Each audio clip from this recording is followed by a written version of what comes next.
अस्सलाम वालेकुम, hello and welcome to sports room. मैं हूं आपका मेज़बान नजीबुल हसनैन और स्टूडियो में हमारे साथ मौजूद हैं our sports correspondent Shahid Hashmi साहब। शाहिद साहब अस्सलाम वालेकुम, वेलकम टू द शो। जैसे कि आप जानते हैं कि पीएसएल का एक्शन कल से शुरू हो रहा है, बहुत ज़्यादा एक्साइटमेंट है। हमारी ट्रांसमिशन का भी आगाज़ कल से हो जाएगा और रात में हर लम्हा पुरजोश भी कल आप देख सकेंगे। तमाम मुल्की और गैर मुल्की खिलाड़ी जो हैं उन्होंने पिंडी पहुंचना शुरू कर दिया है। तैयारियां ज़ोरों शोर से जारी हैं। कल जो मुकाबला है वो है कराची किंग और पेशावर ज़ल्मी के दरमियान। जी शाहिद साहब, क्या लगता है आपको, एक्साइटमेंट वहीं से शुरू होगी, मैचेस वैसे ही होंगे या आपको लगता है जो ब्रेक आया है इससे टेम्पो थोड़ा सा टूटा होगा? सबसे मेन चीज़ ये है कि एक तो पाकिस्तान की फतह इंडिया के ऊपर, उस पर लोग वैसे पुरजोश हैं। और दूसरे सैटरडे है, वीकेंड है, तो ये दो चीज़ें अच्छी हो गई हैं। उससे पुरजोश होना चाहिए क्राउड और आना चाहिए सारे क्राउड को। और कल का मैच तो इसलिए भी बड़ी अहमियत का हामिल है कि अगर कराची किंग्स जीतती है तो वो टॉप 2 में फिनिश कर सकती है, और अगर ज़ल्मी जीतती है तो ज़ल्मी स्टे अलाइव करेगी। अब तक जितने भी 9 के 9 एडिशन हुए, प्लेऑफ खेले उन्होंने सारे एडिशंस के, और उनके पास एक दो प्लेयर आए हैं ज़ल्मी के पास भी। वो जॉश ब्राउन को ऑस्ट्रेलिया के लेने चाह रहे थे लेकिन उनको आखिरी वक्त में मसल पुल हो गया, वो आ रहे हैं। पीटर होट्ज़ोगलू जो उनके लेग स्पिनर हैं, ऑस्ट्रेलिया के T20 एक्सपर्ट हैं, वो आ रहे हैं। और दिलशन मधुशानका जो लेफ्ट आर्म फास्ट बॉलर है श्रीलंका का, वो आ रहा है। ये हैरानगी की बात है कि कुशाल मेंडिस को पाकिस्तान में हिफाजती खदशात है जबकि चंदीमल, अविष्का फर्नांडो और दिलशन मधुशन का, हो सकता है कुशाल मेंडिस इंडिया के करीब रहते हों, शायद वो उस जगह पे। पॉइंट ये है कि जो बात है वो है कि आपको ज्यादा पैसे, आपको एक बड़ी लीग की लालच, वो सब। लेकिन अगर ये कोयटा ग्लेडिएटर्स वाले बताते नहीं, कोयटा ग्लेडिएटर्स वालों से सबसे ज्यादा शिकायत ये रहती है कि वो मीडिया को इतनी चीजें बताते नहीं। जो असल मीडिया है उनको बता देते हैं एक आध को, ये गलत चीज है। मतलब मीडिया को प्रॉपरली इंटरटेन करना चाहिए। कुशाल मेंडिस ने अगर कॉन्ट्रैक्ट किया था तो उनको क्यों नहीं नोटिस दिया जा रहा पाकिस्तान क्रिकेट बोर्ड की तरफ से भी और कोयटा की तरफ से भी कि उन्होंने अपना कमिटमेंट जो कॉन्ट्रैक्ट किया था उसको क्यों पूरा नहीं कर रहा है? या उनके कॉन्ट्रैक्ट में लिखा था कि बीच में जंग होगी तो वो वापस चले जाएंगे, तो फिर हमें थोड़ा सा बता दें ताकि कॉन्ट्रैक्ट में एक चीज समझ में आ जाए कि नहीं ये कॉन्ट्रैक्ट में था कुशाल मेंडिस के, इसलिए वो अब IPL में जा रहे हैं। लेकिन मेरे हिसाब से अब this is the point where you have to draw a line. अब पाकिस्तान सुपर लीग ने भी अपना एक ब्रांड बना लिया है, एक नाम बन गया है। अगर कोई हमारे साथ ऐसा करता है तो आपको यहाँ पे ये डिसाइड करना है। हमने कॉर्बिन बॉश के साथ किया ना, कॉर्बिन बॉश ने अगले ही दिन अपॉलॉजी की अपने एजेंट के थ्रू, माफी मांगी कि जी ठीक है मैं इसको एक्सेप्ट करता हूँ, हाँ जो भी सजा मुझे मिलेगी मैं इसको एक्सेप्ट करता हूँ। अभी तक वहाँ पे एक भी मैच नहीं खेल पाया कॉर्बिन बॉश, और अब उनका नाम साउथ अफ्रीका की उस टीम में भी है जो वर्ल्ड टेस्ट चैंपियनशिप का फाइनल खेलेगी। तो आया वो IPL का कोई मैच खेल भी पाएंगे या नहीं खेल पाएंगे? यहाँ आ जाते तो जरा खाने भी अच्छे मिलते और मैच भी पूरे मिलते हैं। लेकिन वो बस बात यही है कि वो चकाचौंध देख के, पैसों को देख के लोग अपना डिसीजन लेते हैं। बट हमें भी इस पे बड़ा स्ट्रांगली आना होगा। मिच ओवन का तो जाहिर है उनका कॉन्ट्रैक्ट ही 18 तारीख तक का था, तो इट मेक सेंस कि अगर उनके पास ये ऑप्शन है तो वो जाएं भी तो समझ में आता है। वो चला। और ये सारी चीजें जाहिर है अगर हो सकता है कि कॉन्ट्रैक्ट में कुशाल मेंडिस के और काइल जेमिसन के भी यही लिखा हो, इसीलिए कोयटा ग्लेडिएटर्स भी खामोश है, पाकिस्तान क्रिकेट बोर्ड ने भी कोई नोटिस नहीं दिया। लेकिन जब तक आप जिस तरह आप कह रहे हैं कि एक लाइन ड्रॉ करनी चाहिए, एक स्ट्रिक्ट एक्शन लेना चाहिए, अदरवाइज आगे भी सालों में आपके साथ यही कुछ होता रहे। बिल्कुल सही है बात। पेशावर ज़ल्मी की हो रही थी तो असली उनका मुकाबला मेरे हिसाब से वही होगा जो लाहौर कलंदर के साथ होगा, और लाहौर कलंदर का भी वो डू और डाई गेम है। बिल्कुल ऐसा ही है। वो कल का मैच हार कर बाहर नहीं होते, लेकिन कल का मैच हार कर उनकी पोजीशन अच्छी स्ट्रांग हो जाएगी कि वो भी 10 पॉइंट पे आ जाएंगे और वो भी उस टॉप 4 की लिस्ट में शामिल हो जाएंगे कि जो भी किसी भी आ सकते हैं। तो मेरे हिसाब से सबसे ज्यादा मुश्किल इस वक्त इस्लामाबाद यूनाइटेड को है और उसके बाद लाहौर कलंदर को। लाहौर कलंदर को सबसे ज्यादा है, 9 मैचों में 9 पॉइंट्स, आगे पीछे कोई गलती की गुंजाइश नहीं है। उनका कल मैच है, वो जीतेंगे तो अगले राउंड में जाएंगे, वो हारेंगे तो बाहर होंगे। और लाहौर कलंदर की ये भी एक बड़ी कमाल की बात आज देख रहा था कि 9 इवेंट्स में वो सिर्फ 6 दफा तो ग्रुप में ही बाहर हो गए। जो 3 दफा वो अंदर आए, 3 दफा जो अंदर आए वो फाइनल, तीनों उन्होंने फाइनल खेले। तो ये तो कुछ भी नहीं या सब कुछ, या कुछ भी नहीं या सब कुछ, ये लाहौर की मिसाल है। अच्छा, अगर हम अभी भी देखते हैं फॉरेन प्लेयर्स के वापस आने के बाद भी जो आए हैं और जो नए ज्वाइन कर रहे हैं, उसके बाद भी कराची किंग काफ़ी स्टेबल लग रही है। ये आपकी बिहेवियर पे, आपकी ट्रीटमेंट पे होती है कि आप फॉरेन प्लेयर्स को कितना अकोमोडेट करते हैं,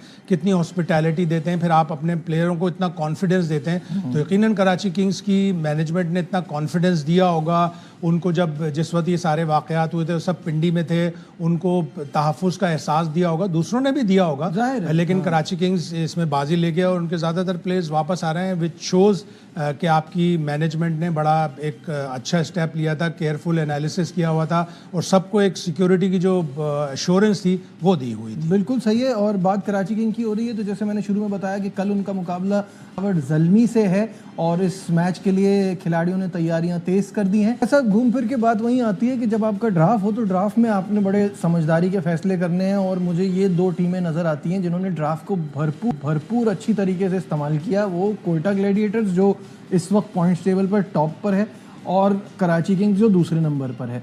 अगर तीसरी टीम जिसने इसका फ़ायदा उठाया था वो इस्लामाबाद यूनाइटेड थी, जैसे उन्होंने साहबजादा फरहान को लिया उनकी फॉर्म को देखते हुए। लेकिन ये दोनों टीमों ने जो पिछले कुछ सालों में गलतियां की थी इस बार बहुत उससे इम्प्रूव किया है। 2019 में आखिरी बार टाइटल जीता था कोयटा ग्लैडिएटर्स ने और आखिरी 3 जो भी एडिशन हुए हैं उनमें से सिर्फ एक ही दफ़ा वो प्लेऑफ में पहुंचे हैं। तो उनकी मैनेजमेंट को, उनके ओनर्स को भी अपनी टीम के बारे में एक बड़ा ख्याल था। शुरू के जितने भी एडिशंस थे वो हमेशा अच्छा करते थे, हमेशा प्लेऑफ में जाते थे। तो अब उन्होंने बेहतरी की है। ड्राफ्ट के बाद नजीब, ड्राफ्ट में ठीक है सब टीमें अपनी अपनी कोशिशें करती हैं। जब आप एक्सपोज होते हैं, जब आप मैच खेल रहे होते हैं, जब आपको पता चलता है कि आपका मिडिल ऑर्डर बहुत ज़्यादा वीक है, आपको पता चल रहा होता है कि आपने बहुत ज़्यादा टॉप ऑर्डर के प्लेयर ले लिए।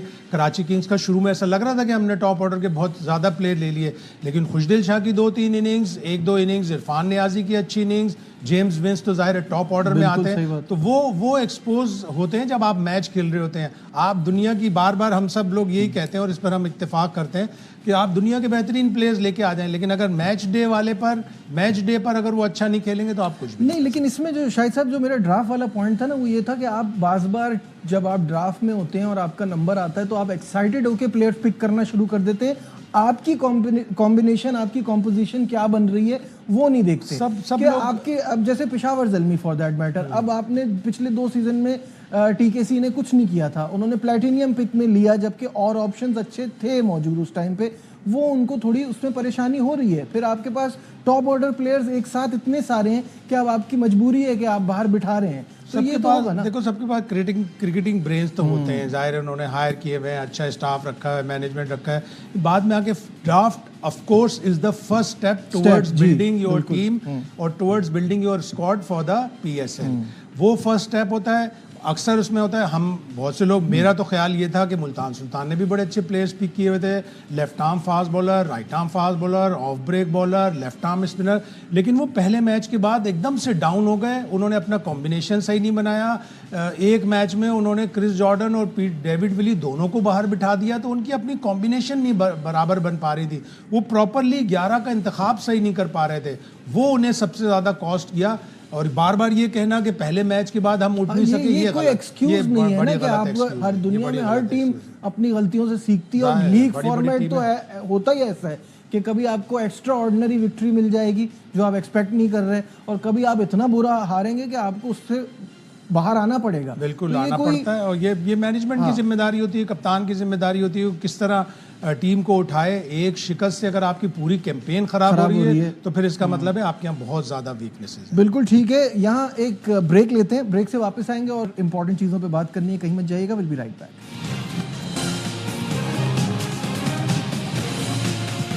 Glad to have you back once again to sports room. और PSL पर हम दोबारा बात करेंगे। थोड़ी सी बात कर लेते हैं, IPL शुरू होने वाली है और वहाँ पे भी जो है वही मसला सिक्योरिटी का जो है वो बहुत ज़्यादा चल रहा है और मिचेल स्टार्क जो है उन्होंने जाने से इनकार कर दिया है। वो धर्मशाला वाला इंसिडेंट में वो वहाँ मौजूद थे और वो सिक्योरिटी से बिल्कुल मुतमईन नहीं थे और बड़ा पैनिक फैला वहाँ पे।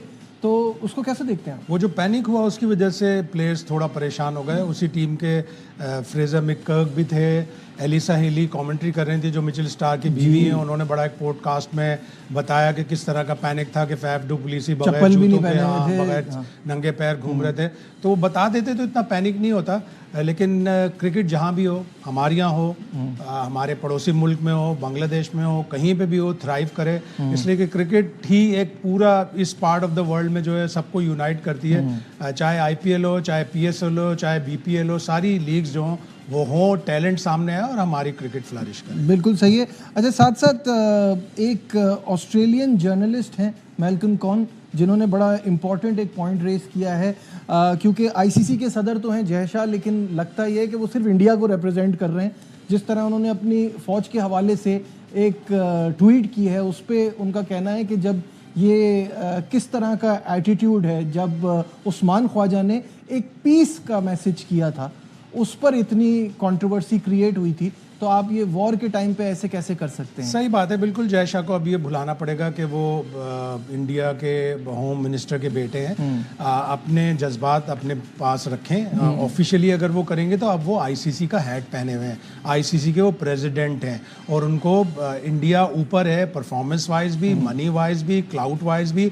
उन्हें ऊपर से नीचे लोगों को देखते हुए बड़ी एक डिग्निटी, बड़ा एक ऑनर शो करना पड़ेगा। इसलिए कि इंडिया, अगर आप देखें टॉप 3 तीनों फॉर्मेट में, 2 में नंबर 1 है, 1 में नंबर 3 है, तो उनको दूसरे मुल्कों को अकोमोडेट करना है, एंटरटेन करना है। तो इस तरह का ट्वीट करना, मेलकम कॉन ने यहाँ पे तो किया है, ट्वीट तो किया है और कंडेम किया है। अब वो आर्टिकल लिख के दिखाएंगे और उसमें थोड़ा सा क्रिटिसाइज़ करेंगे तो ज़्यादा पता चलेगा कि उनकी अखबार में कितनी से है, कितनी चलती है।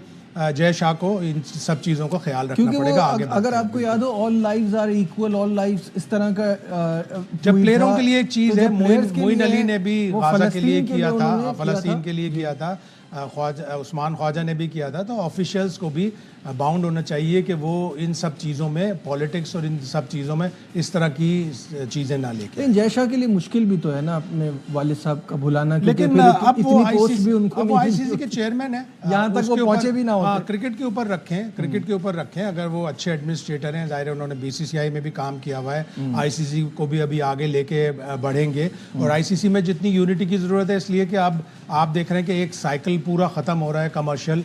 अब जो नेक्स्ट कमर्शियल साइकिल आ रहा है उसमें कह रहे हैं कि बड़े प्रॉब्लम्स होंगे, ब्रॉडकास्टर्स भी 2-1 जम हो गए हैं, तो उसकी वजह से और थोड़े से प्रॉब्लम हो रहे हैं।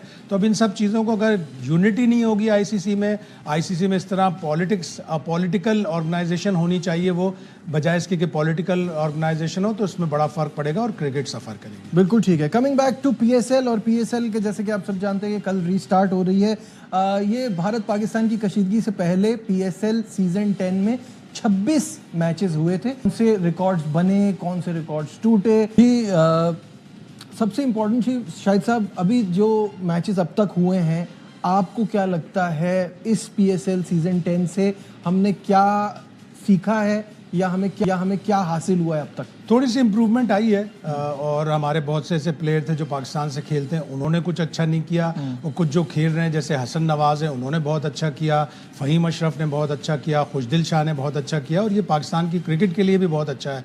और सबसे अच्छी चीज़ जो ये हुई कि कोयटा ग्लैडिएटर्स ने मिडिल ऑर्डर में यूज़ किया हसन नवाज को, जहाँ उसने आके एक बड़ी ज़बरदस्त सेंचुरी बनाई, आखिरी ओवर्स में जाके उसने स्लॉगिंग की और सेंचुरी बनाई, जो पाकिस्तान की क्रिकेट के लिए बहुत ही अच्छी चीज़ है। बिल्कुल, हम उम्मीद करते हैं कि जो आने वाले हैं इसमें भी हमें और मजीद टैलेंट मिले, और जो हमसे गलतियां हो रही हैं उन गलतियों से हम सीखें और अच्छी क्रिकेट देखने को मिले।